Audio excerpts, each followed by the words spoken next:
Viraf, you spoke of innovative systems and processes. So, what are your plans for the Panchayat? The first thing the VP needs is a board that works together, a unified board, a collective board.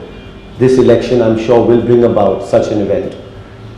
After we have a board that works together, step one, bring in a strong CEO. A CEO who takes the directions from the trustees but is very strong and determined in how he implements it. He has to have a strong set of managers below him who are answerable to him. Step two, the managers have to be made accountable. If they are not held accountable, the BPP will again go back to the dire straits it has been blamed to be in. What does this mean? Very simple. Let's implement a corporate structure. Let's have appraisals every 6 months. See how the manager is doing. If he's performing well and good. If he's not, he gets a 6-month notice, after which failure to perform, unfortunately, then he might just need to be let go. It's very simple. The Bombay Parsi Panchayat has to start functioning as a corporate body.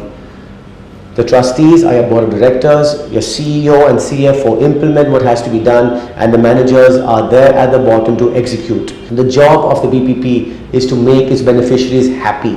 How do you make them happy? By a streamlined process. You take out bureaucracy, you take out red tape. A simple decentralization is what is required.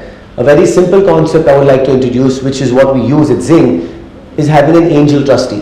The BPP has about 16 colonies under it. Let each trustee be the sole responsibility of 2 or 3 colonies. When I say sole responsibility, I mean he's the point person for these colonies to approach for small issues. For the bigger and larger issues, obviously, the entire committee works as a collective. Just imagine that instead of one trustee having to wonder what's happening in 16 colonies, you can have that one trustee divert his time, energy and focus to those 2 or 3 colonies that he's been allocated to. So that there is no partialism or favoritism, rotate the responsibility once every few years. This way everybody has and knows what's happening in the colonies that they are responsible for. Can you imagine how efficient this would be for the colonies and the functioning of the BPP? The residents would be happier. They wouldn't have to run pillar to post trying to find which trustee is going to work well for him. The current situation shows that except for one working trustee or maybe 2, the others are really just sitting on their chair. So what do we do with that? How do you make everybody accountable?